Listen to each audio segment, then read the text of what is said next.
سلامونه.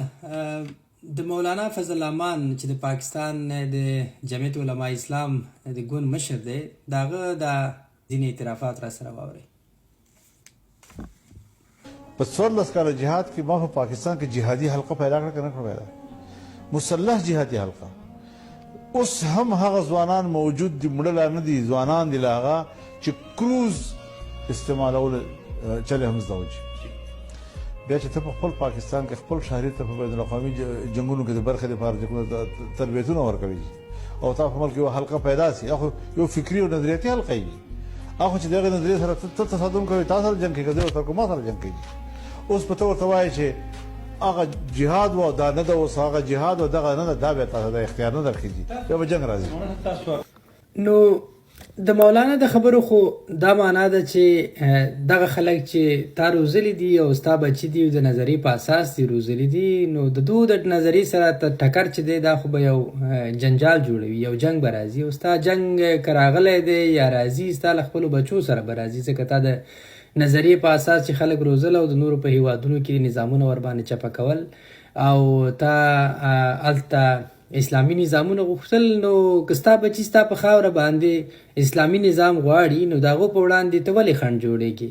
نو تا د نظریې په اساس باندې یو نسل روزه، د پاکستان جوړښت چې دی د اسلام په نامه شوی دی او ښکاره وایي په هره دومه غونډه کې وایي چې پاکستان کا مطلب کیا لا اله الا الله. نو چې د لا اله الا الله خبره در اوس ته د لا اله د نظام نه ولې تښتي؟ هغه شی چې تا اسلامي نظام تعریف کړی د نورو هیوادونو کې د راوستلو په کابل کې چې ته کله هغه حاکم کېده، یو مشروع د خلکو په خوښه منتخب حکومت چې کله چپه کېده، ته هغې ته ویلې چې دا د خدای لښکر په افغانستان حاکم شو.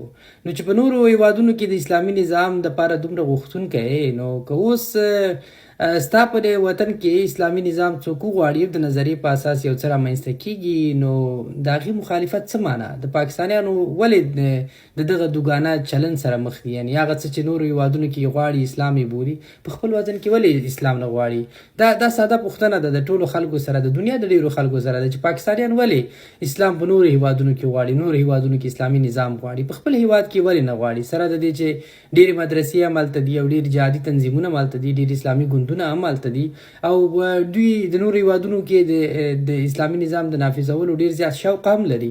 نو د مولانا فضل الرحمن دا خبره سمه ده، د نظریې په اساس چې کله ته جنګ دپاره خلک روزي، نو کله بیا چې ته د نظریې سره تصادم کوي او هغه شی نه غواړي، نو بیا به ستا دلته جنګ جوړېږي. نو که په پاکستان کې دا اوسنی حالت ډرامه نه وي او دا جنګ رښتیا جنګ وي، د دې څوک مسؤل نه دي، نه افغانان مسؤل دي، د دنیا په هېڅ ځای کې څوک مسؤل نه دي.